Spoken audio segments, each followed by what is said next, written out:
So the reason why I was a couple minutes later than I anticipated is because I was stuck downstairs having a conversation with my dad. Because so my dad opened like one of those new banking accounts with SoFi. Not a plug, although SoFi, if you want to sponsor us, totally a plug.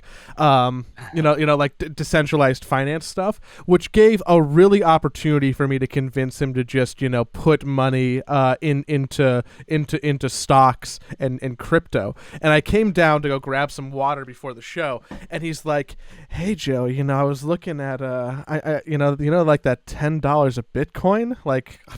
I made like I gotta buy more of that. I gotta buy more of that Bitcoin. How do I get more of that currency?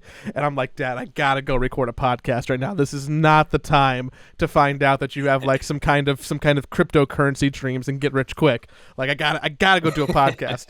Literally. Yeah. Literally, I there was like $100 left over in this account that was opening, so I bought like 5 shares of Ford and like threw the rest of the money in like Dogecoin and he got like $20 of Bitcoin for free for opening the account. And now he's like, how do I get more crypto? And now that I've made everybody turn off the podcast because I started talking about crypto. Yeah. Oops. My dad also kind of asked me about crypto because so my dad was in a he worked up as like a bakery salesman to very high up in management, and he retired at some point, and then he traded stocks for a living. Hold on, sorry, I have to stop you. Your dad worked around baked goods and had a body that looks like that? Yeah. Hold on. So does he just have a lot of self-control, or like do you just have like really good genetics? No, he's got a lot of self-control. Technically, he actually has bad genetics. We both have a significant amount of belly fat. My dad is like in very, very good shape. He does all of the Olympic lifting.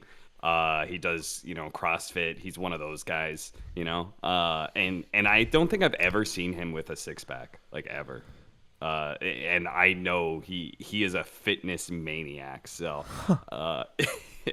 but yes. So I derailed the story. He retires, get into stocks and options, and now he's asking about crypto. Trades options for a living, and because of the fact that now he's a real estate agent, because why not? But because he traded options for a living, like he knows a little bit about crypto, and he knows I bought into it, and I think he just looks at it and is like, why did I ever do stock market? This crypto thing, it only wins because in the limited lifespan of cryptocurrency. It only goes up. 5-8 years or something, it's it's just gone up. So he always checks in on me. So, all right, how's the crypto going? And I'll be honest, like I don't really look at it every day. I bought some shit. I feel like he checked. Oh, you bugged out for a second. I might have to edit a bunch this episode. We'll find out depending on how the cuts sound. I bought a bunch of shitcoin yesterday because I was bored last night and trying to diversify, and because I saw a bus ad I saw a bus ad in Santa Monica for some shitcoin, and I'm like, that sounds like fun. That's like playing the slots machine. Yeah, I mean, but sometimes playing the slot machine's fun. Throw a couple $100 that way, see what happens. Sometimes it's fun.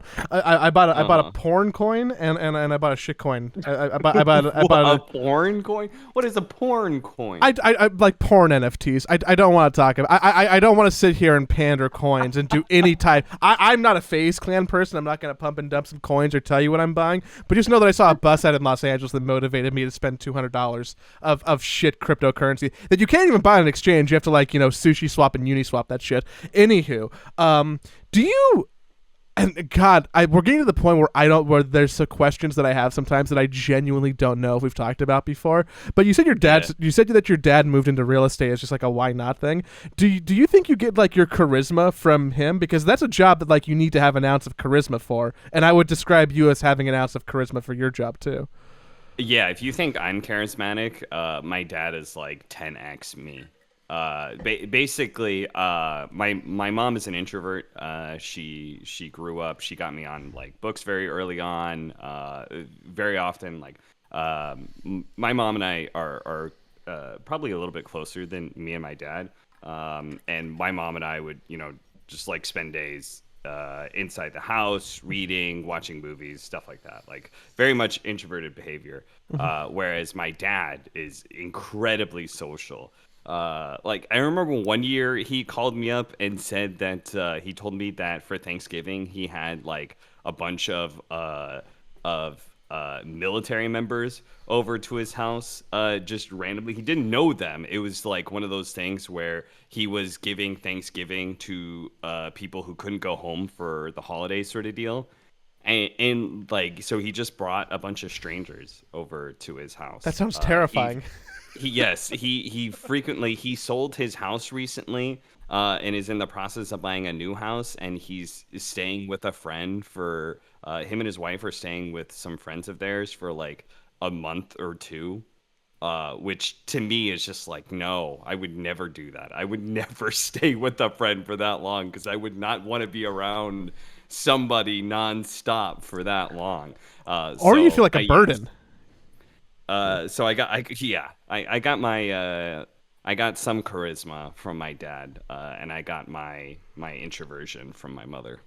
That's fun. So, yeah. I think that I got my dad's affinity for ooh, can I get rich quick? Because as soon as he's dipped his toe into literally 100 Dogecoin, he's like, oh, dude, this stuff, this is the future. We're gonna have a second house now, and I'm like, calm down.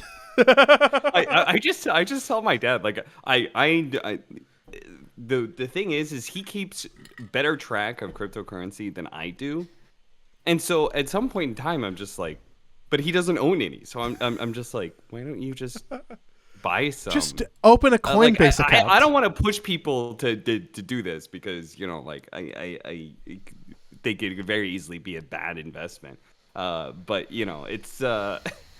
At this point, my dad just keeps on asking me about it, keeps on telling me what's going on with cryptocurrency, and he doesn't own any. You should give him like a Coinbase gift card for Christmas and say, here you go, Dad, you can stop bothering me now. For anybody who's listening to the audio version and not watching the version on YouTube, and the people who are watching the version on YouTube, I constantly still just wonder why. I assume we're just on a tab in the background. You're not actually looking at us. You'll notice that Cap is indeed home. Oh, God, I am. It's so good to be home. Holy shit, it's so good to be home. Congratulations. Let me just say, so I traveled home on the 29th. It is the 2nd of November. So I've been home for a couple days. And there was a moment, Joey, where I thought I wasn't going to be able to get home. Why? Like existentially or like practically? Practically. Oh, no. So you remember the whole like trying to get a test thing, right? Yeah, you needed a negative test to travel within like 3 days of your landing date or something? Yeah, exactly. I think it's actually before you fly, but yeah, those rules have changed a couple times over the course of COVID. But so I needed a negative test. When you have had COVID and you have antibodies in your system, you can get a false positive on these tests. So I was getting a false positive, and the 28th, I got another false positive. And I'm in contact with my talent manager person. I'll talk PGL? about that some more later. Yeah, okay. My PGL person. And I had like extensively explained why I needed like multiple tests. I was like, hey, this is gonna be a problem. Like, hey, what should we do about this? Yada yada yada. And I was like, I told her, I was like, I'm gonna need like multiple rapid tests on the 28th if we do not get a successful negative test. And I was just like, let's just keep doing it. And so I got a false negative on the PCR test on the 28th, and I was like, okay, so false positive. What now? Yeah, false positive. Okay. Yeah.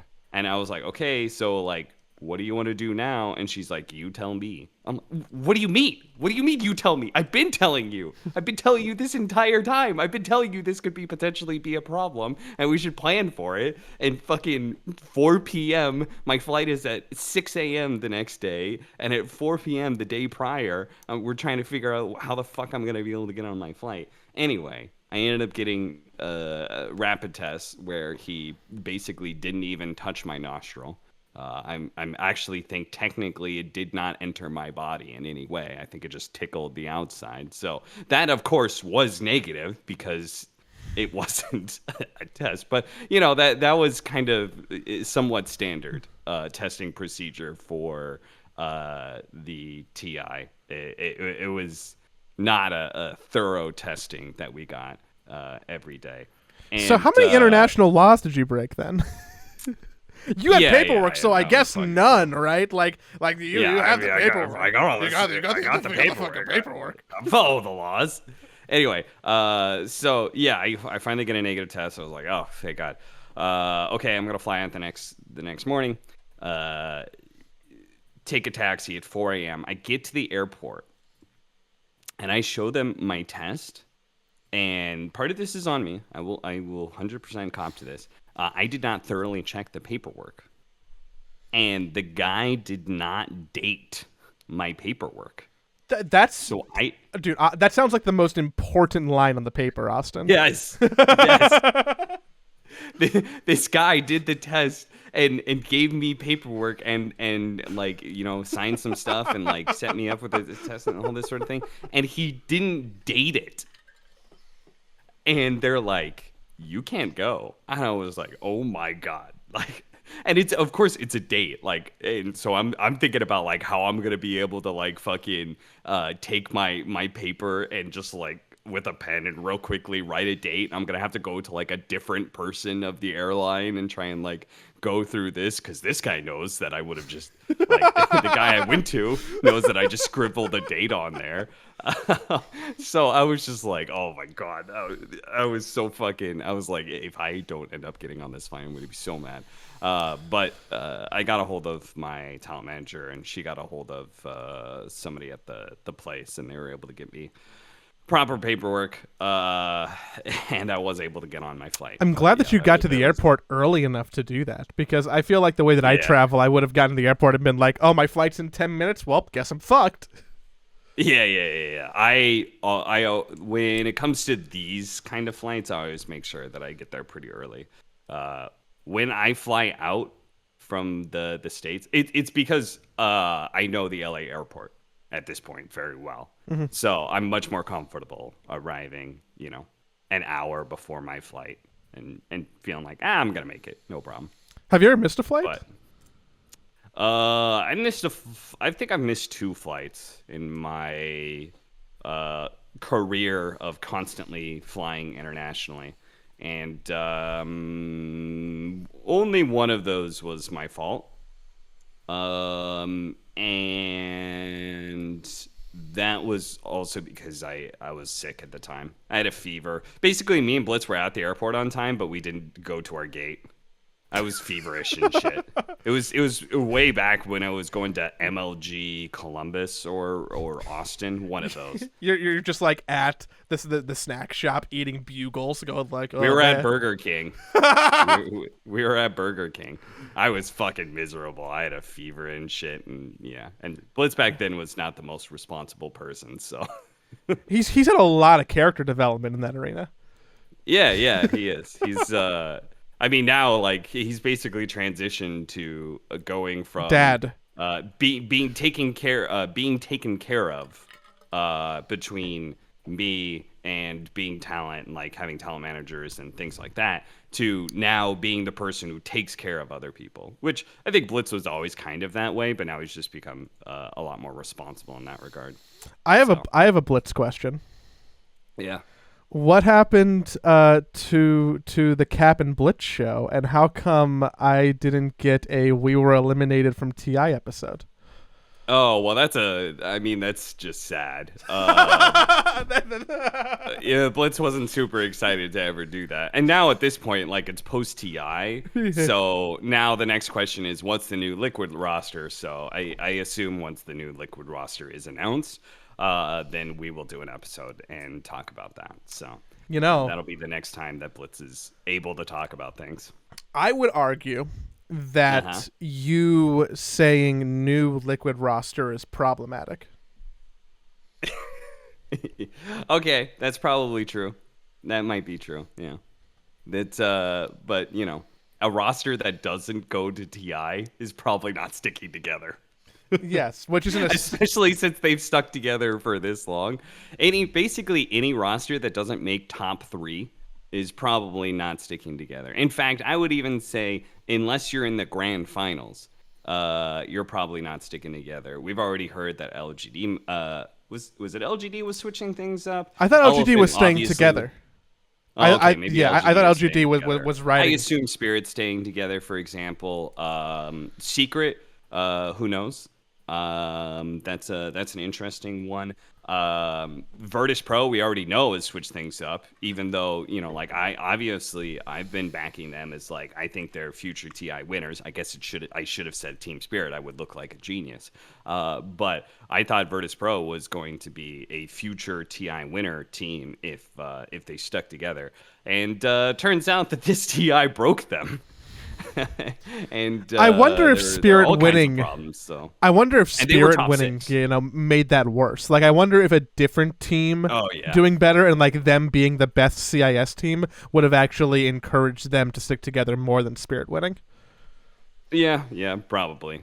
From what I hear, there's a lot of conflict going on with that team, though. So, as the Virtus Pro tweet actually said, that there was problems inside and outside the game. So, sounds like that is irreparable, at least for the immediate future. So, well, yeah. I look forward to start of new DPC season, Cap and Blitz recap. Yeah, me too. So I've been home. I've been enjoying being home. It's wonderful. I have a full PC. I have good food. I get to see Ellie. It's just all things. I've been watching, just chilling out, watching the CS:GO Major quite a bit. That's been great. I've been having problems watching the CS:GO Major. I've been enjoying the Counter-Strike. Well, yes, Liquid did have a early departure from the Major, didn't they? Oof, things are not turning up Liquid lately.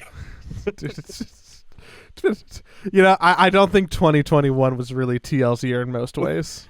When was the last time you had a happy intro to? I don't watch every single one of these episodes, but your TLDW, your little MIDI Liquid show. When was the last time you had a happy, like, hey, what's going on, guys? I feel like my personality and writing style loves to lean into misery, but that's a good note, because I bet that people watching aren't me and would actually be more encouraged by general happiness and not me ignoring, like, oh, hey, how'd Worlds go? Oh, whew. Anywho, don't mind that. Let's talk about something different. How'd TI go? Oh, no. How'd Worlds go? Oh, no. How'd CSGO Major go? Oh, no. I got to... all things considered, Worlds really didn't go that bad, because we did take a game off of, like, the Chinese and the Korean and the best European team. We just lost a tiebreaker. Worlds went pretty good, but, it's fine. It's... some of our Fortnite players have been doing really well. Oh, well, golly gee. Yeah, is Fortnite still hype? You take them where you can get them. Still watch Fortnite? We have one of the best, if not the best, European PUBG teams. Does anybody watch PUBG still? A lot of people in China. Right. Hey, are we talking PUBG or are we talking PUBG Mobile? No, we're talking PUBG. I'm looking forward to the next year in all accords. We're planning for it right now, which is super exciting. It's some good work stuff. I'm glad that you're back. I have to find a reason to go out to Glendale and buy you birthday dinner or lunch or something. Oh, okay. That sounds good. I I already got birthday presents. So one of the birthday presents that I got while I was at in Romania was a watch. That was the gift that Ellie got me. She got me a very nice watch, and this leads into a story about. So when I got sick with COVID, the first time the ambulance guys came to my hotel room to get me checked out and actually diagnosed me with having COVID.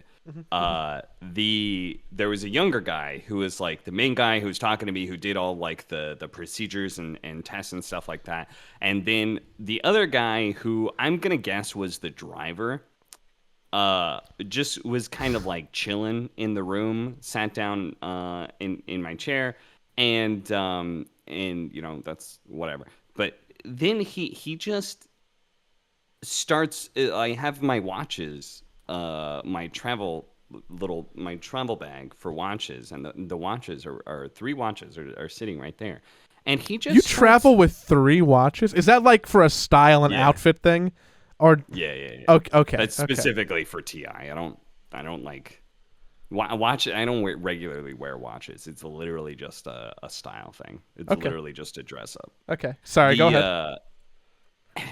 And this guy starts looking at my watches, and actually goes and grabs and picks them up and looks at them. And I was just like, I was so fucking feverish and sick, and I'm just looking at this guy, fucking just like not he didn't look at me.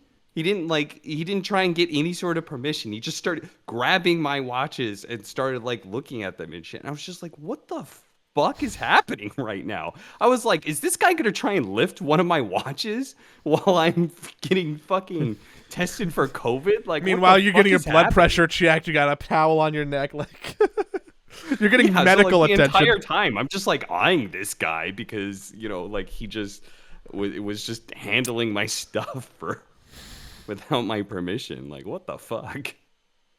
But you did have all your watches. Yeah, dude. I mean, it wasn't hard to keep track of three, but dude, I would be so sussed out just because I don't do super well in situations where like I can't communicate clearly with people. So naturally, that just makes me more uncomfortable than I want to be, like in countries where English isn't the dominant language. Which, so when I think about being in your situation of just like people who are in my room in a foreign country, I am feverish, I have COVID, I'm getting medical attention, and now I'm thinking like, oh, are they gonna steal from me? It's like I asked Ellie afterwards. I was like, is this some like. Was there some cultural thing that I don't fucking know about? And she was like, no, that is not a cultural thing. That guy's just an asshole. Yeah. I heard that you told me a little bit earlier that that whole experience of being in the hotel was so miserable, and I don't think that we got through all of it because, like, aren't you happy to just be back and have functioning internet at this point? Is that that the big thing? Is just to have internet that functions? Okay, so so we have a patch to talk about. We have a new hero to talk about. We'll get to that. Oh fuck, that happened. Okay, we should get to that. Okay, but please. Okay, so there are things that are kind of tying together in my head here. So I've been watching the CS:GO Major. For those who don't know, this is actually being put on. This is PGL's major. So PGL basically went from doing TI to doing the CS:GO major. The first one that's going to have an audience in 2 years. So very, very hype events. And I don't want to mince words here. I mean, they've got fucking Richard Lewis and Thorin on there, like literally blasting the production while they're live on the fucking desk. So I'm sure they can handle this. It has not been good. PGL has really been fucking up. And to be honest, there were a fair number of fuck ups at TI as well. and which I think the community were kind of soft on them for. Also, just gonna throw it out there. PGL, how many women did they hire for that major? Sorry, go ahead.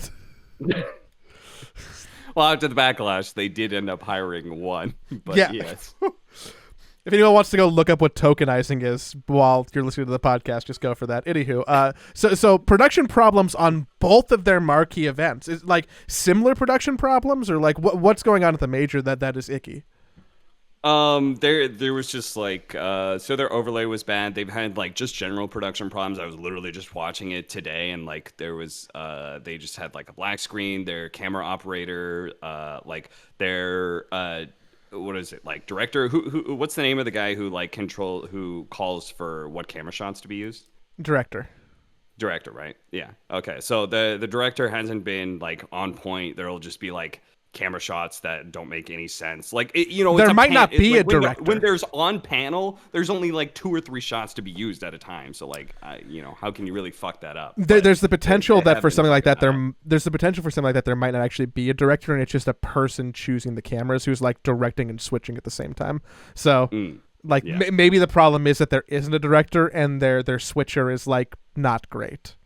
Okay, and that actually could lead to my somewhat insider, somewhat outsider. I don't really know what's going on with production, but I will say that there was just problems at TI, and there's obviously problems at the CS:GO major, and PGL has just been kind of dropping the ball lately. And one of the things I do know about PGL is that they that a good number of their employees that we used to work with, they're all gone. They've all like left and gone to like other companies and stuff. So like some of the people that like I really really liked working with, shout out to like to Vlad, who now works at ESL.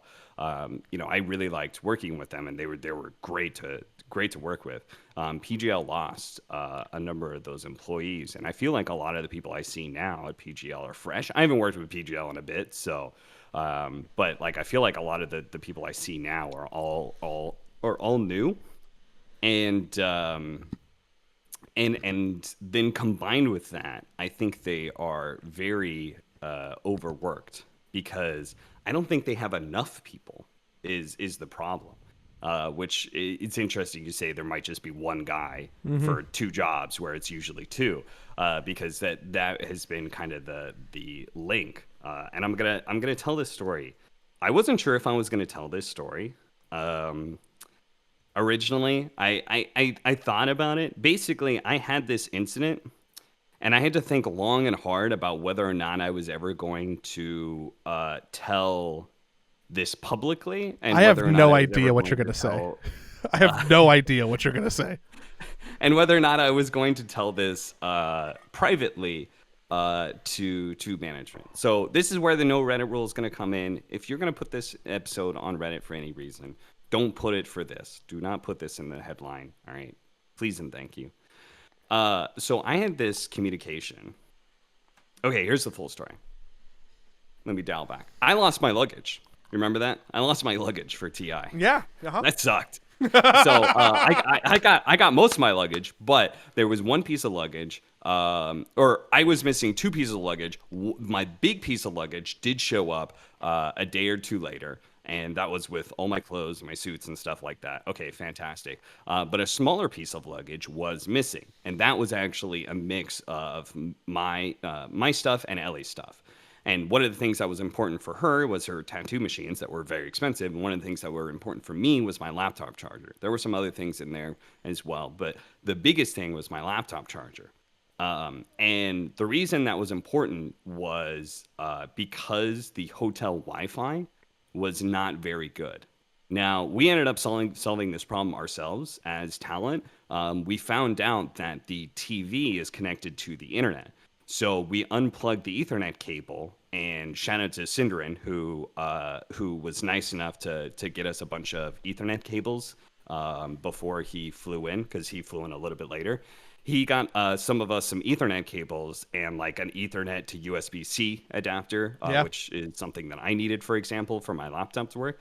And And that would actually, so this was a problem that like we solved ourselves, and we managed to get like good internet. The problem is that I didn't have a charger for the laptop, and the hotel Wi-Fi was so bad that very often you just wouldn't be able to watch the stream, and there is nowhere else to watch the games, right? Because like there wasn't really a green room set up initially. So for the group stage and stuff, like when you're not on, you're at the hotel, and you couldn't actually watch the games that were happening.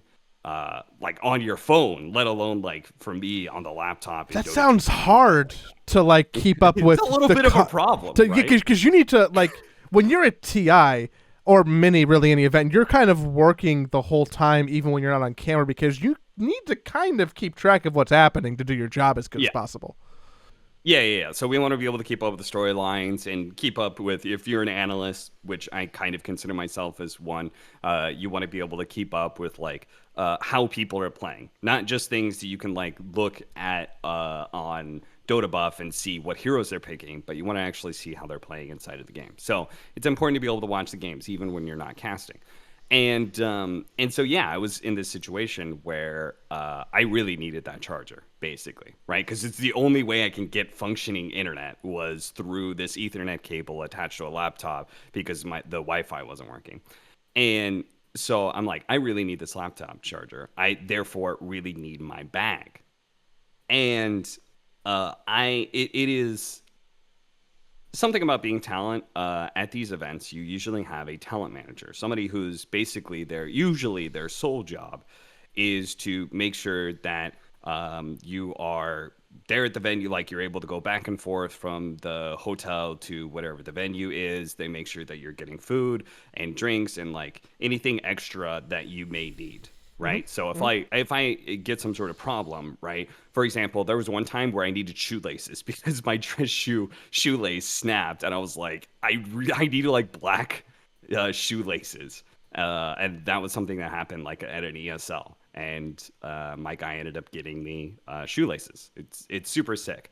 And it's super helpful to do your job as talent because you're in a foreign country and you usually don't have time to do these things yourself, right? So there's usually somebody who's dedicated to just take care of the 10, 15, 30 of you. And we didn't really seem to have that. We had two kind of talent managers at the start who we would email, but I know both of them, this was not their actual job. They had other things that they were doing. And also it was kind of weird that we had like we basically would have two different groups of emails being sent, and we would get like conflicting information at times. It was a weird setup, but and so I contacted the talent manager in quotes, because again, these guys are actually doing other jobs and they're just trying to help us when they can. Which has to be stressful for them because they're Yeah. probably doing it out of goodwill, and also they're just being overworked. Yes, exactly.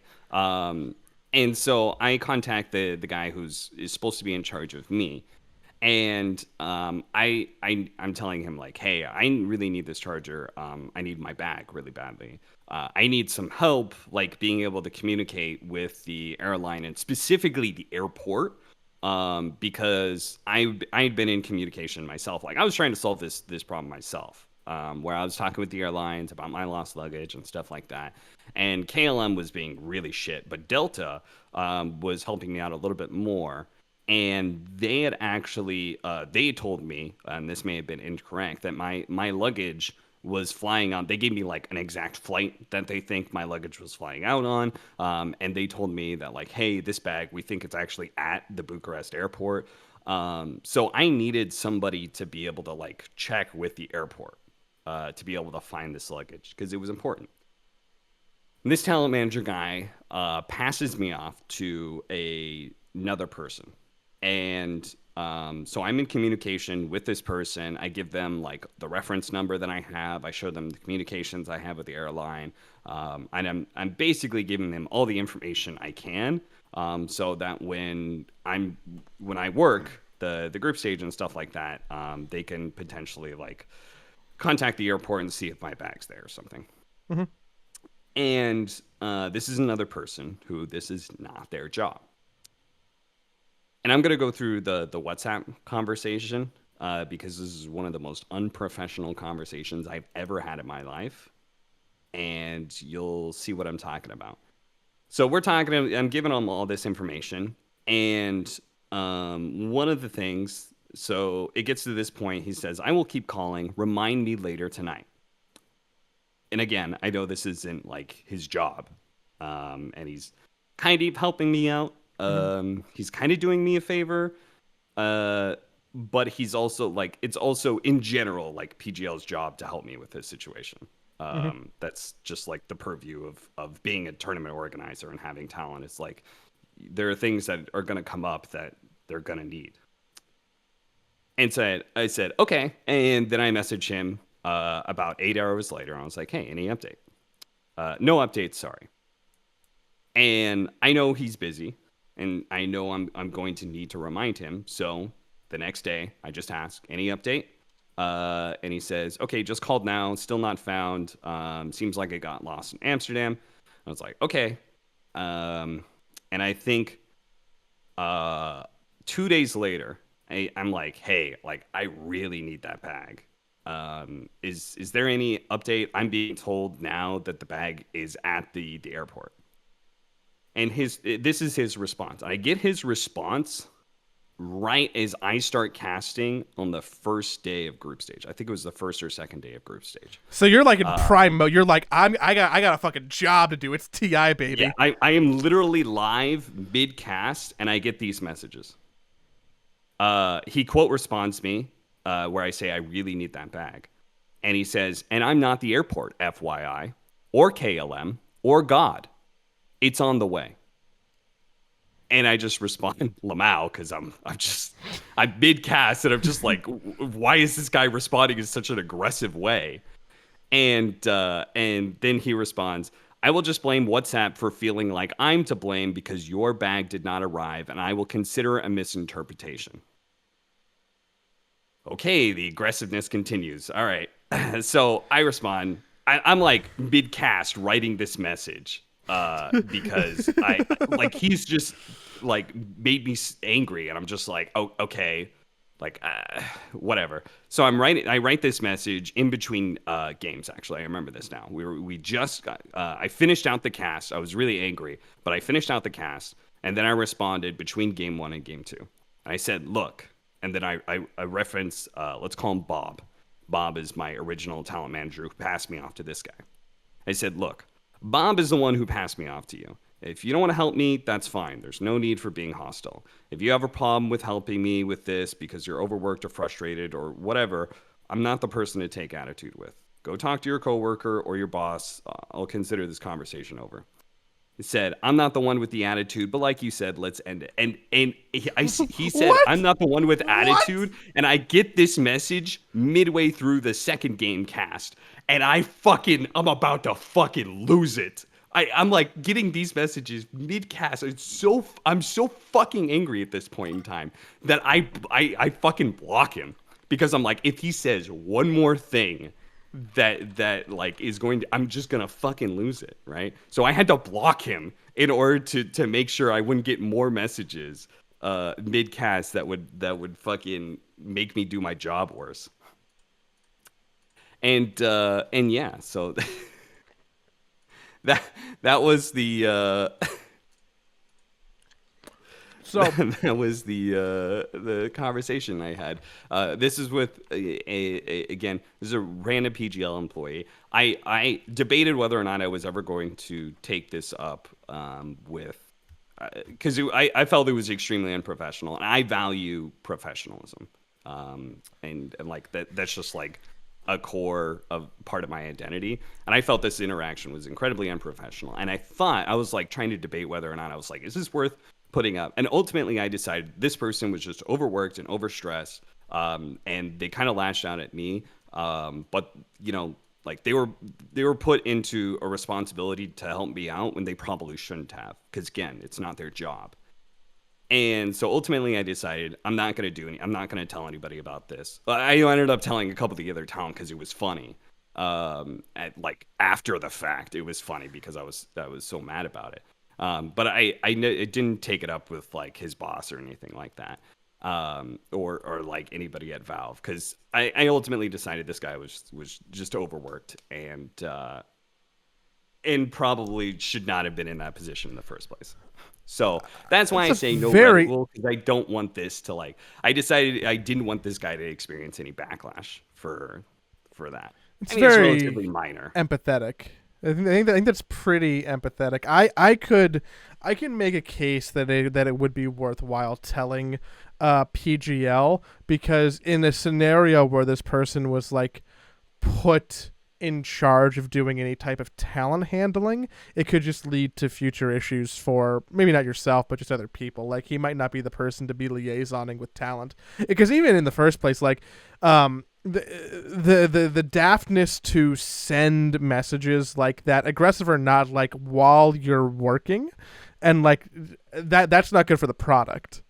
Also, related, I want to go back and I looked it up. October 7th, Vici versus Fnatic, game 1 and 2. You might notice a little bit of silence at some point of Kyle saying something and me not responding, and that is because I have received these messages and I'm trying to not lose my mind. And Kyle's like, okay, moving on, Cap. I'm not KLM or God. That's Go fuck yourself. And anyway, so and that just kind of like, so I experienced that, and then I had some slight problems with the person who later on they hired somebody who I think again was not their full-time job to like take care of talent. And again, we're talking about 30 plus people, I think, in the English talent, right? So there are naturally going to be problems and issues that come up with taking care of 30 people. And Dota talent are not like drama queens by any means. I want to talk about an email that ended up going out at some point in time to point to that. It's not like they're drama queens and like they're divas and they need their special like special sauce for their burger or some shit, right? It's like green they take care of M&Ms themselves. Yeah, exactly. But they take care of themselves. But naturally, there's going to be some problems that show up when you're mid-show, and like for example, like food's closed down. And you just worked like 4 hours in a row. You ended up missing the buffet food time. Like, hey, like, can somebody get me some food? Right? That's one example. Right? Mm-hmm. So later on, they did hire this person, and that person is great. He was super, super helpful. But there was another person who was in charge of like helping me when I was sick. And this person didn't get like the medicine that I asked for. Like I was told, I did the research myself to like find what I needed. I needed paracetamol, vitamin C, and vitamin D. Mm-hmm. And this person like didn't get me vitamin C, or didn't get me vitamin D, and didn't get me like the right kind of paracetamol that I was supposed to be taking for to help with sinus and COVID stuff. And fortunately, I have Ellie, and Ellie's like best friend is a pharmacist, so she was able to basically that's dope. That's so made cool. it her job to like go and like get the right stuff for me, and then deliver it to somebody at the hotel to then get it delivered to me. But like that shouldn't be her job in the first place. That's a favor. Yeah, that's a connection being very nice. Yeah, that's that just happenstance that like Ellie came with me to Romania and is staying at a hotel that's like 10 minutes away, right? It's she walks over and like brings the vitamins and stuff that I need and delivers it to somebody to deliver it to me. Like that shouldn't really be a thing. And again, I feel like this just comes down to the fact that I feel like there's just a bunch of people overworked there, and I think that's part of the problems that are happening. Part of the problems that led to some issues at TI, that led to issues at the CS:GO major potentially. I haven't talked to anybody behind the scenes for CS:GO, but yeah, it's just I couldn't even imagine. Yeah, like that also makes me think about, because I mean I have empathy for people being overworked and doing production stuff on small teams, right? Like I mean people you've heard me complain about it, right? Like multiple times.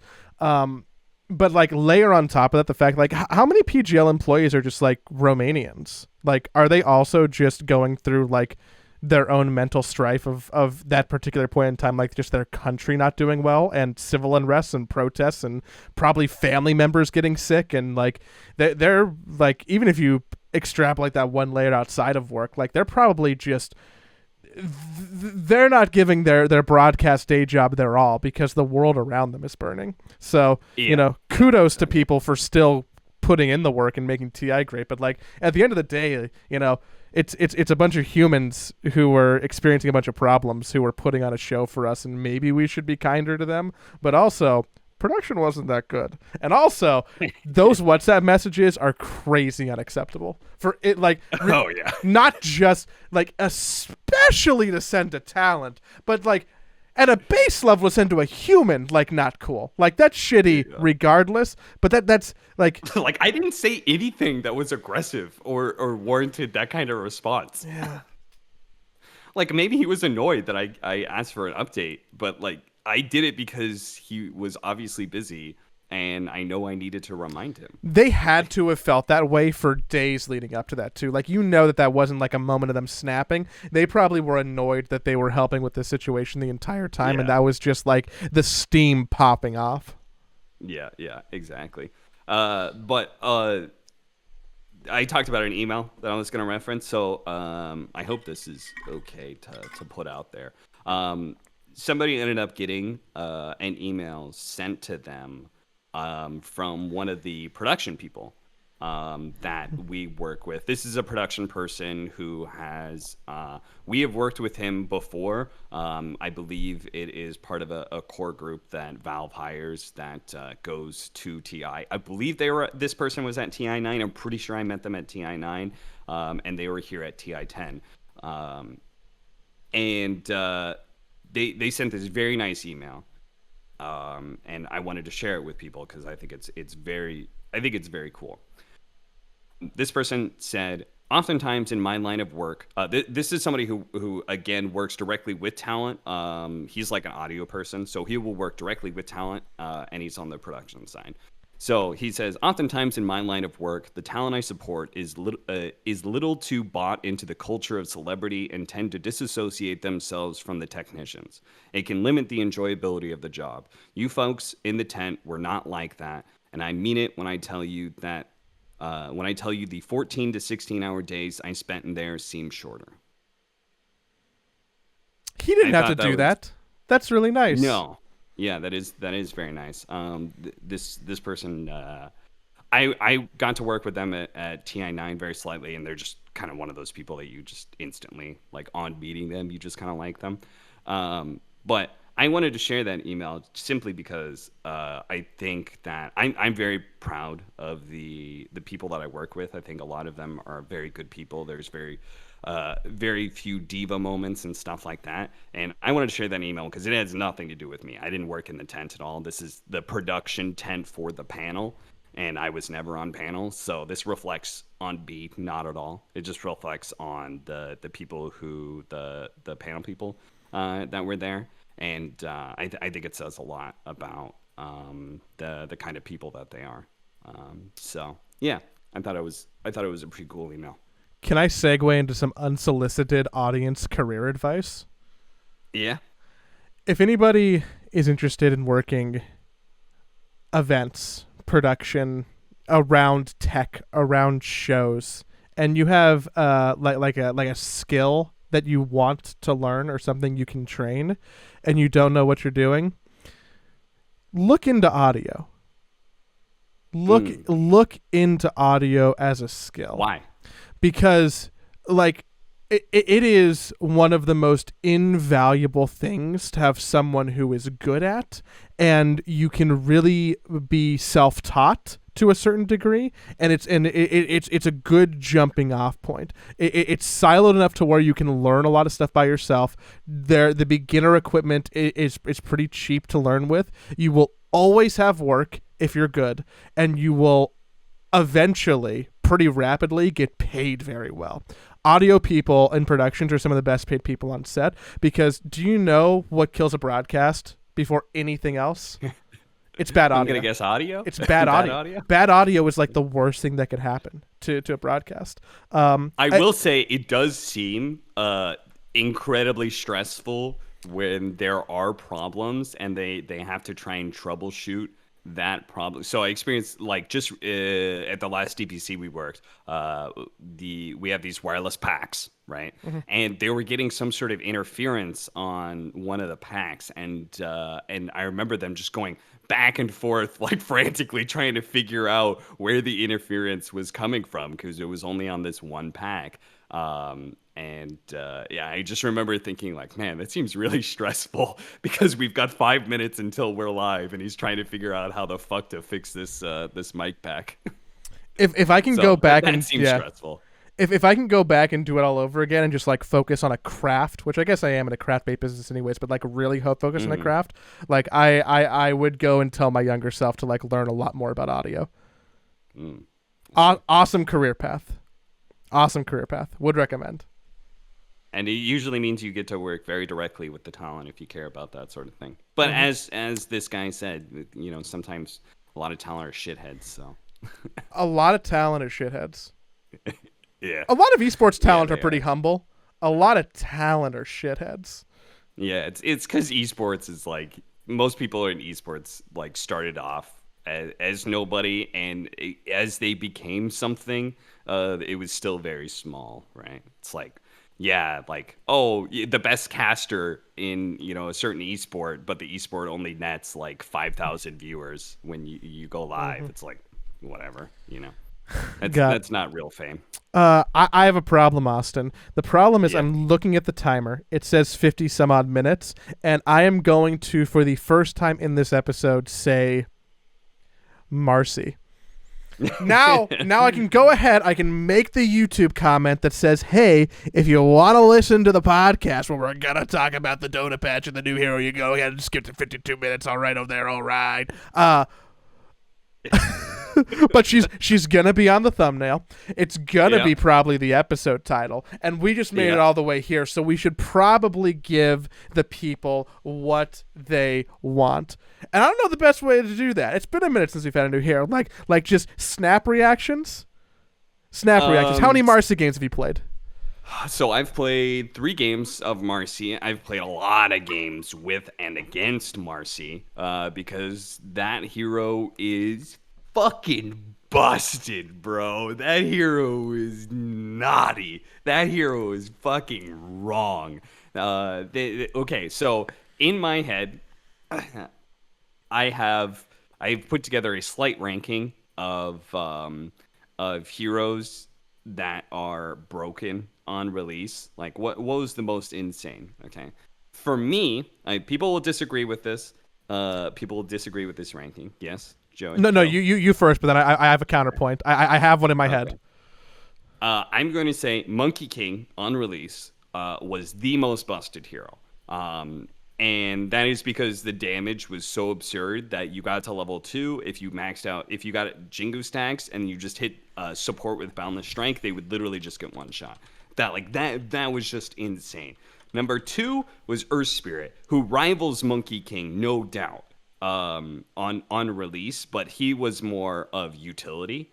He didn't have this like overwhelming, like what the fuck kind of damage, but his toolkit, like everything about his toolkit was too insane on release. So those are like really close first and second, and MARCI is not that. She is a step down, but it's a pretty small step of those other two. On release, MARCI is just fucking busted, man. That hero is so fucking OP. It's insane. I think it's still OP after it's been nerfed twice, I think, at this point in time. Maybe 3 times. I can't remember.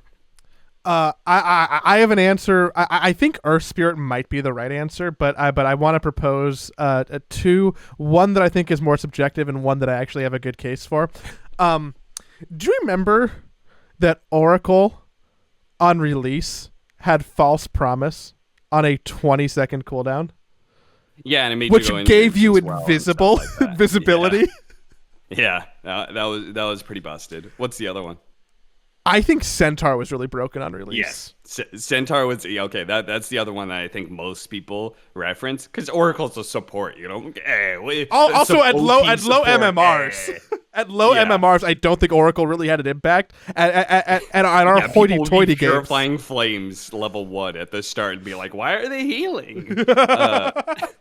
But yes, I think those four. If I had like a Mount Rushmore of like broken heroes, I think those are the four for me anyway. It goes Monkey King, Earth Spirit, Marcy, and then Centaur. But again, like I think it's very small steps between all of those four. I think they're all S tier busted on release. We're just insane, man. Marcy said, I didn't even play this hero on release. That's the thing, is that like I played it after the first patch because of course Valve released the patch right before I was gonna fly. Yeah. So I was just like, fuck.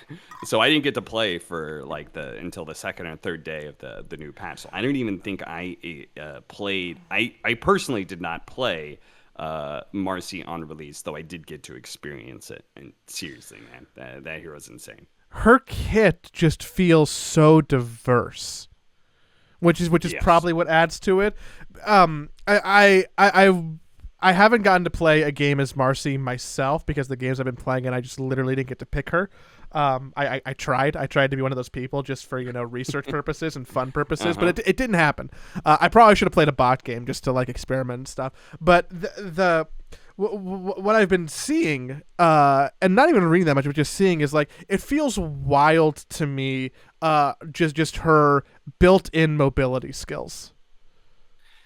Yeah, her W rebound is insane amount of mobility. I think honestly the best comparison, I've been making this comparison and I think it fits, both because on release they were both broken. Marcy and Monkey King. I think that they're very similar in a lot of ways because what happened on release, I think eventually this hero will become an offlaner.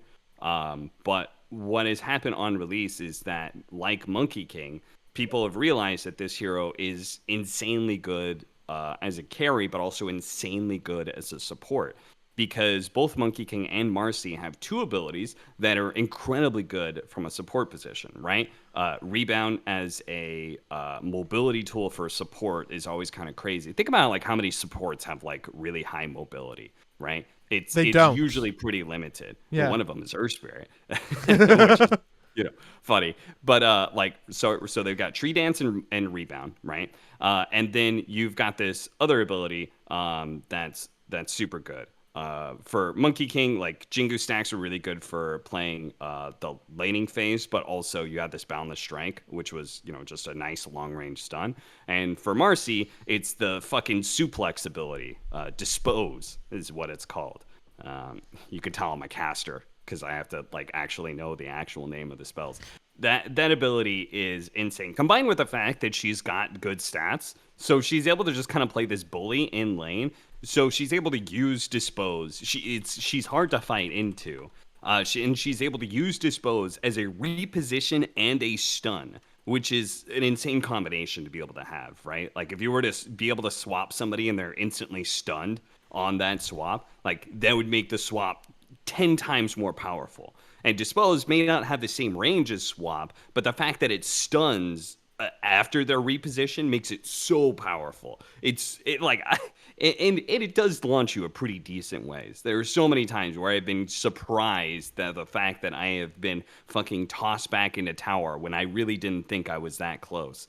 And there also is something about the range where sometimes she just grabs somebody at like 400 range or some shit. There's been some weird situations where it's one of those things where you start casting this spell and they're in a certain range, and then they get farther away, but she just grabs you anyway and pulls you back in. It's I've seen that happen a little bit, but yeah, this hero just all around her toolkit as a support is really good, and then her other two abilities, much like Monkey King, are really good as a carry. Yeah, because Sidekick also is one of those things that just functions both ways. You're either buffing your carry, or you're buffing yourself, eh? Yeah, I think is like a great ability when it's just on herself, right? Like when I play offlane Marcy and I go 1-1-4 and I max out sidekick, I don't even think about the fact when I double tap it, it's going to my other ally. Like it means I don't even think about that aspect. But the fact that it is insane, right? And especially later on when I'm able to put it on my carry, my Sven of Terrorblade Luna is getting 65% life, 65 damage and 50% lifesteal or something like that. And I am as well. It's just insane. Like I think that ability is good solo on her, and that's why she's able to play carry. And then Unleash is just fucking broken, man. Unleash is insane. The damage on Unleash is bonkers because you're essentially giving attack speeds to a strength hero. If you think about it, strength heroes, they have high damage but low attack speed because obviously they don't get attack speed like agility heroes do naturally, right? Mm-hmm. And so they hit hard, but they don't actually have. They can't usually be really good DPS heroes unless they have some a really good steroid, like Sven, for example, right? Like Sven hits like 3 times and you're dead, right? Whereas all these other agilities can hit like 10 times in that space of time and they'll also kill you. So, but Marcy, she gets attack speed from Unleash. That's essentially what it is. She's allowed to be able to hit 3, 4, 5 times near instantly. And then on top of that, there's an explosion of damage when you hit the 3rd, 4th, or 5th hit. So there's an added bonus on top of that. You throw the extra damage you're getting in from Sidekick, and just like the burst is out of control. She's like a strength Ursa. What are you building on her as an offlaner? So I thought Armlet was like obviously the go-to. Armlet is like if Armlet is good in the meta, it has to be good on Marcy. Because usually Armlet is the most efficient damage small damage item you can get for any strength hero, right? Because it gives you both damage and strength. It's just really, really good. So I thought that was obvious. I saw Ice hasn't been building Armlet as much. I think part of that is just because the hero's damage is too overtuned, so you don't actually need Armlet. If you think about it, what some Marcies are doing are rushing BKB. Like they're getting like Face Boots, Soul Ring, and then straight into BKB, right? Why doesn't every hero do that?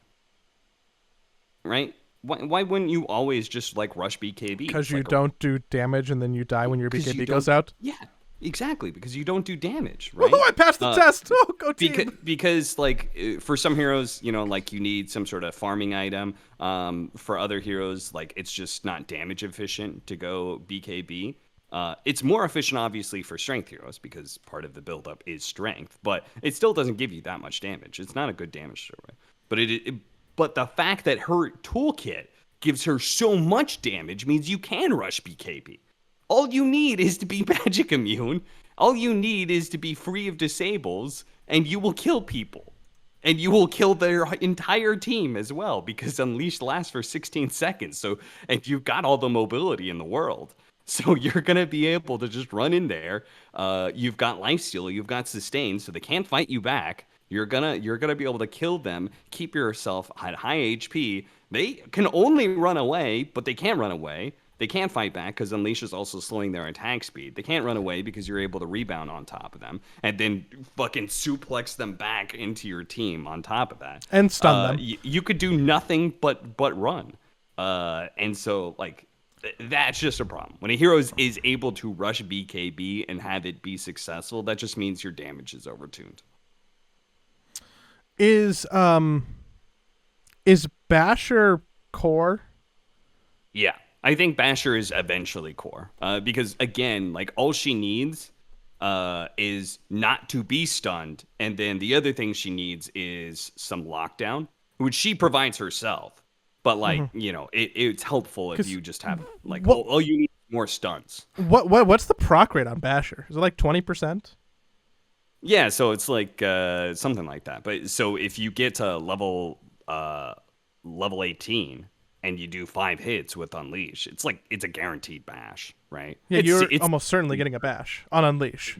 Yeah. You jump on somebody. If you don't have Abyssal Blade, but you just hit them really quickly, you're gonna get a bash in. So now you could just jump on somebody, suplex them.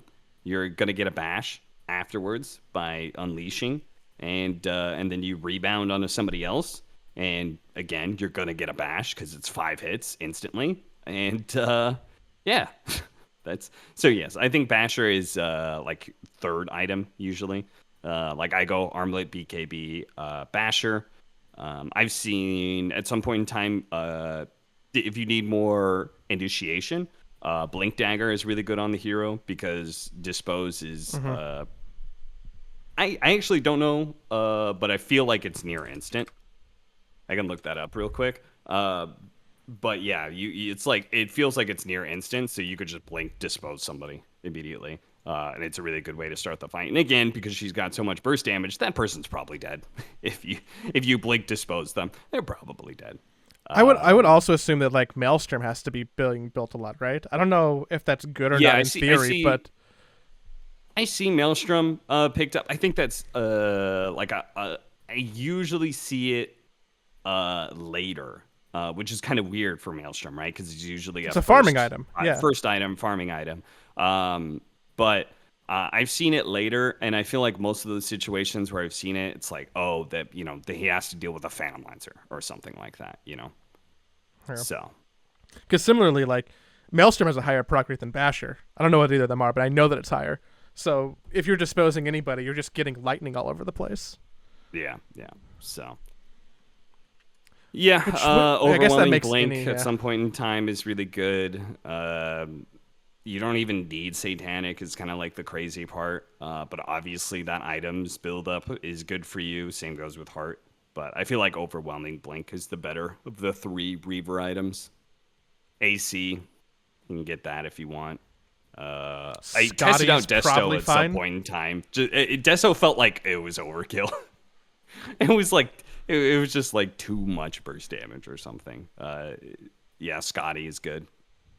More control, more tankiness. Yeah. The thing about the hero is that her toolkit is broad enough.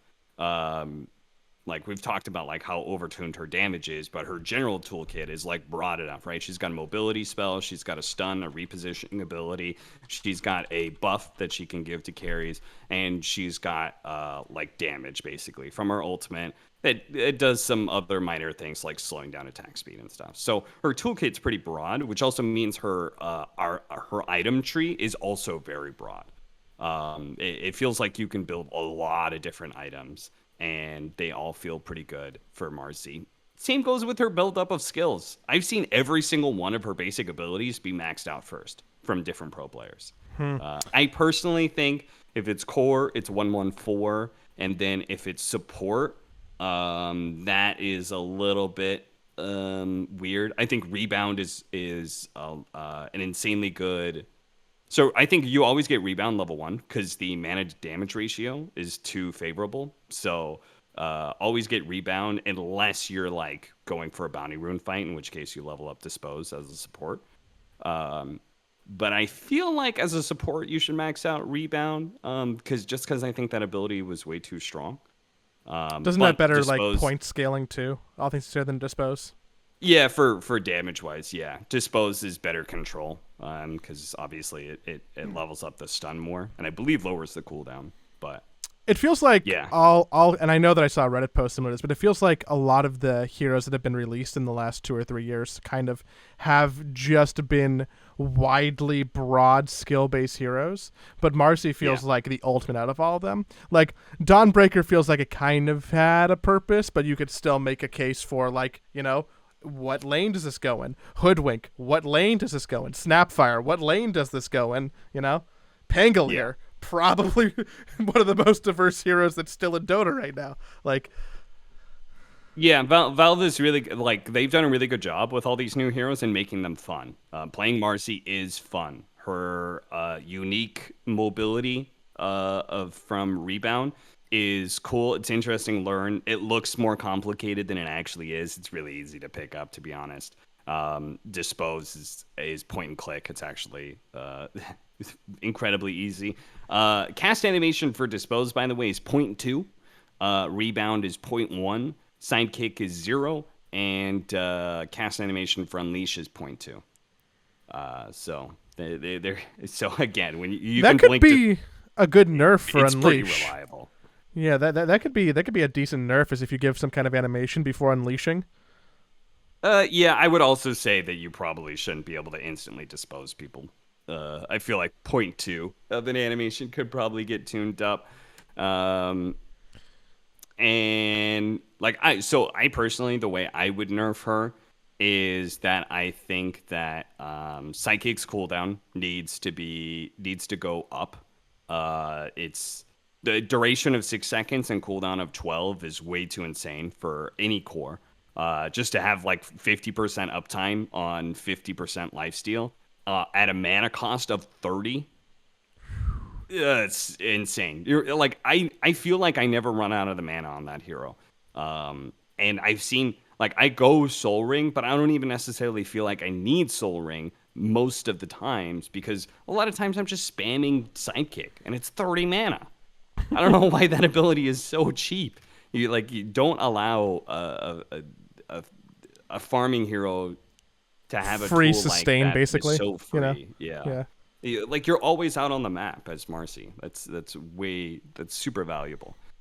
So that and then I would also turn down the damage on Unleash. I think it does way too much damage. So that's how I would nerf the hero personally. I think it's been a while since there's been a new hero release that I felt like, oh, as someone who primarily wants to play a one position, this is like a new hero that I could realistically like do that with. I know that people will be like, oh, I don't think it'll like, last long. I don't think it'll last long. I know. Yeah, so can. my point being that like I feel like I have to get those reps in now and then practice her for when I end up taking her to the offlane or using her as like a cheeky support. Because I mean, I guess people played Hoodwink as a one and fucked around with it, but not really. But like, what's the last time that we released a hero that was like a farming hero? Yeah, that was supposed to be Monkey King, but then Monkey King's toolkit ended up being too good, and it initially got played as support in pro games. And then it moved back to carry, and then recently it moved back to support. But that was kind of, but that isn't a true hard carry, right? If you can play it as a support in professional matches. If you look true carry, yeah. So I just pulled up a list, and so I have what I think is an answer, but I'm curious if you have a guess. I mean, I can't even think of any of the. I almost feel like none of the new heroes are hard carries. When you think, okay, interesting question. When you think new hero, where does that cutoff happen in your mind? Cuts off at Arc Warden, I believe, was the last Dota 1 hero. I believe. I think that was the last Dota 1 hero. Arc Warden was the first one introduced in Reborn, which, by the way, over like 6 years ago. If you look at Dota Plus Assistant, I went through the Heroes tab, and there's a little thing where you can change, you can do the Dota Plus Assistant, and it'll tell you what role. It'll list like, here's all the carries. The carry list compared to mid and off lane and supports obviously is definitely smaller. It's definitely the smallest pool of any of them. And I have a theory about this, Joey. You want to hear my theory? Is it like a conspiracy theory? Kind of, yes. It kind of is. I have a theory that Valve knows that it was like, okay, we haven't had a hard carry in a while. Like, let's go ahead and like, I understand it's been a while. Part of the reason that it's been a while is one, I think Monkey King was supposed to be hard carry and didn't end up being quite that. That was 5 years ago, though. That was 5 years ago. Yeah. 2, I also think hard carries are just naturally more boring. Right, if you're going to design a hero, like supports or off lanes and mids are usually going to be like the fun dynamic heroes, right? Like if you wanted to have mobility and like some sort of cool like stun, like unique mechanics, that are fun and dynamic, it's probably not a carry. It's probably a mid, offlaner, or support. 4, 3, 2, right? Usually those roles. So carries are naturally just more boring, right? They're more likely to have passives. They're more likely to have abilities that are not hugely impactful for 20 minutes of the game, because they have to be impactful later into the game. It would be in balance if they were super strong at 10 minutes and 50 minutes, So but I think Valve at some point in time was like, okay, we do have to put it in carry. My conspiracy theory is that they that there was a pipeline, there was a carry hero in the pipeline, and because of the anime, and because of the community support for MARCI, because she's a very lovable character, and the community obviously wanted MARCI in the game, and the anime's going on and stuff like that, I think that they just cut MARCI ahead of a hard carry. I think that MARCI just basically replaced a hard carry being released because she's such a popular hero, and you can't make her a carry because she's literally a sidekick, right? Like, it's in the name of one of her abilities. Like, she's a curry. She's a sidekick. Like, she has to have some supportive elements to her, right? Because that's who she is in the anime, if you want to remain true to the lore. So that's why they tried to make her both carry and support. So I think MARCI skipped ahead of some hard carry because of the anime, basically. I think that's a good theory. I would love to, be able to sit down and have a beer with Ice Frog and know like how that development happened. Like, was MARCI a hero concept that was given to Studio Mer and was like kind of developed in tandem? Was that a character that was developed for the sole purpose of the anime, then worked backwards to be a Dota hero? Was this like a template? I think it's that. Yeah. I do not believe everything that I know of Valve. I just can't see Valve being like, oh, you're making an anime, like, well, kind of proactive, but also like I feel like most likely, and this is what I would do anyway. Like, I would just let the anime go, and if it's good, it's good. If it sucks, whatever. It's not my thing. But I wouldn't like proactively like really integrate the two until I know it's good, And I definitely wouldn't be like sharing, here's an upcoming hero that's going to be released, put this in your anime. I wouldn't be doing that. So I think it was much more likely that the anime developed. MARCI is a character. It was a hit with the community. Valve saw that. Valve saw the community pushing for MARCI to be a hero, and they came up with what it would look like inside of the game. And then cut in front of some hard carry who was like, no, it was finally my time. You know what the opposite of that conspiracy theory is? That there is like a fully baked Sola Khan and Rix and all these artifact characters, Kana, that are just never gonna be released ever because people don't want to go LOL artifact. Like, those heroes are fucking dead now, so MARCI could live.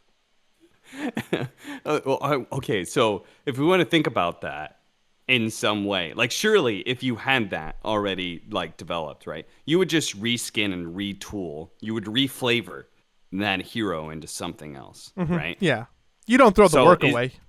So can you apply that logic to any of the recent heroes? Can you apply, like, is Dawnbreaker potentially an artifact hero? Could you see that somehow? Like, I can't immediately make that connection, but that's all I could think about was like the creep heroes and Sorla Khan, who their mechanics are so unique that it would be very obvious. But I can't think of like anybody that would be super obvious. I mean, when I'm thinking about artifact heroes too, it's like it's Kana, and Rix. Sorla Khan could have been that carry. Is my thought. Like, that could be the carry hero that got passed up on. But no, like, and he has some sort of siege mechanic. He does some sort of damage to towers. Yeah. In excess.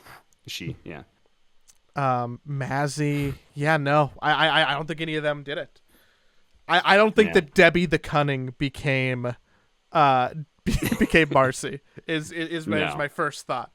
Um, to quickly loop back on the question I asked, my theory is that the last true carry to be released is Terrorblade, which was Well, in, Arc Warden's a hard carry. but like it's like a mid hero and you don't actually And play it he's as a a weird one, hero. and it's a weird hero and it doesn't really count. Okay. I think the Okay, so last carry to Terrorblade? really be released was Terrorblade in January of 2014. So I'm gonna say, as someone as a shitty one position player, it is gonna be approaching 8 years without a new hero. Okay. I came up with this on the spot. Prediction / another conspiracy theory. If the second season of the anime, which is they announced, I don't know what the date on that is. But if that is successful, the next hero is going to be released in spring. If we're to follow what like last year's behavior. January for the anime. Okay. That might be cutting too close. But I will say if the second season is successful, then they'll make the. This guy didn't die, right? There was the other human guy. That was a real badass. He was one of the Dragon Knight dudes. I wanted him to be a hero because I thought he was badass. I bet I could see him being a carry. What do you think people would be mad if we get more humanoid Dota characters? Because I don't really subscribe to this thought, but I know that a lot of people were critical of this, of just the pure design aesthetic look of both the Dragon Knight Arcana and also now MARCI having this more soft, People want more monster rounded. heroes? Yeah, Is this what you're because talking they don't about? have any pointies on them. People think that the design aesthetics just don't match everything else. They think they look out of place. And to that, Specifically for the anime heroes? Yeah, I think and it's funny when you compare MARCI directly in game to what Murana looks like. oh, It's, did you see Tsunami's tweet about that? Yeah. Murana definitely doesn't. They'll probably reskin Murana. They'll probably give. She'll be in the next battle pass. They'll do the same thing to her that they did to Dragonite, I bet. But yeah, it's more monster. I'm more online with the people pushing for more monster heroes.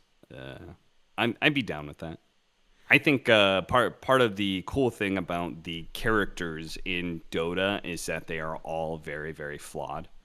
They all have obvious Character flaws. No. character flaws, yeah, for lack of another vices. They all have very obvious vices, and I like that about the Dota characters. I would be down for more monster heroes though. Monsters are they're just cool. You can get creative with them. I think anybody who is so precious about Dota that they don't like the art style of Davion and MARCI, Whatever. get off your fucking high horse. Is my advice for that. And they're not gonna like hearing that. Someone just got offended at me saying that. They're like, well, actually, the scrutiny. I'm making it worse right now. It doesn't matter. It's Dota. Yeah. Is We also had a patch that came in Yeah. with MARCI. Just a lot of nerfs. Not too many buffs to heroes that were unpicked at TI, which I thought was a little surprising. This is presumably going to be the patch that we're going to be operating with. Maybe there'll be another small patch or whatever as the DPC kicks off, but I'm guessing we don't get that big patch until Between spring or seasons? something, right? No, they haven't talked about the DPC second at or all, third yeah. season of the DPC or Yeah. something. They haven't talked about it. I think all we know about the DPC was that Alliance tweet, which I have bookmarked because it's the only Alliance just tweeted out dates of majors and leagues. Why would they do the that? upcoming season. 'Cause I don't know. It's the Alliance social media, man. Got to get that clout. Yeah, they tweeted this out October 6th, and I have it bookmarked. Just because I think it's the only information that we actually have about the dates and stuff. So I ask because like I think I know stuff and you probably know stuff and I don't think I can say anything. yeah. I think there is an answer and a plan, but hopefully we can talk about that soon. Yes, hopefully. I only just now got contacted by a tournament organizer for the upcoming DPC. I've only been contacted by one of them, and that was the first email that I got. I actually don't know like who has all the regions and stuff like that. I actually don't know because I guess I haven't really tried to talk to people about it, but. Mm-hmm. I actually don't know that much information. Well, So, fun. Is there anything else patch related before we say sayonara? I don't think so. I think if you are looking for a hero to play that is not MARCI, Pudge. Pudge got another buff. I was very excited about that one. Lowered the mana cost of Meat Hook, which again you can use to farm. Tiny's still good. I think Weaver's still good. There was a hero that was untouched that was picked up a lot at TI, but I can't remember who it was. Did they fix Shadow Step on Spectre yet? What do you mean fix? Make it less good. Oh. They nerfed it by 10 seconds, the cooldown of it. Okay. But that's all they did with it. But yeah, no, kind of a small patch, presumably what we're gonna be operating on for some time. And now we just got to get MARCI nerfed again. Please nerf MARCI some more. Seriously, this hero is just so bonkers. Let me play some carry games first, and then we can nerf MARCI, and then I can go back into Dota hibernation for a little bit till the season starts. That's my preference. Okay. If you want to play a video game that is not Dota because you are annoyed about MARCI, and you want a quick little indie hit to check out, I just played. I would even say I binge played a new indie game called Webbed. Web. It came out on Steam about a month ago, maybe close to 2 months ago now, actually, looking at it in September. And it was a recommendation from a friend. Basically, you are a spider, and you got to save your spider friend. And you go around doing some platforming, shooting web like Spider-Man, but also building webs. So you're both shooting and building and like using your webs to not just platform, but also do some light puzzle solving. It was surprisingly awesome and only about 3 hours. It looks very adorable. I'm looking at it on the Steam page right now. The mechanics of the web, awesome. Super fun. Yeah. Super duper fun. If you need a Dota break and you're looking for a game to go fuck around with, go play Webbed. Okay. Glad to know. If you want to play, I can suggest playing Back for Blood. That's what I've been playing. I played a lot of it while I was, because I could actually play it on my laptop. So I played a good amount of that. I would also recommend people checking out a board game that you can play on Steam. It's called Terraforming Mars. It's been a favorite of my friend group for a number of years now, but I only recently tried it out on Steam. You can also play it on the tabletop simulator, but there is a Steam game for Terraforming Mars that is actually really good. I think they did a good job with that. So if you want to try that out, highly recommend. Terraforming Mars is one of my favorite board games I've ever played. So You got to teach me how to play that. I highly recommend that. Yeah, we could do that.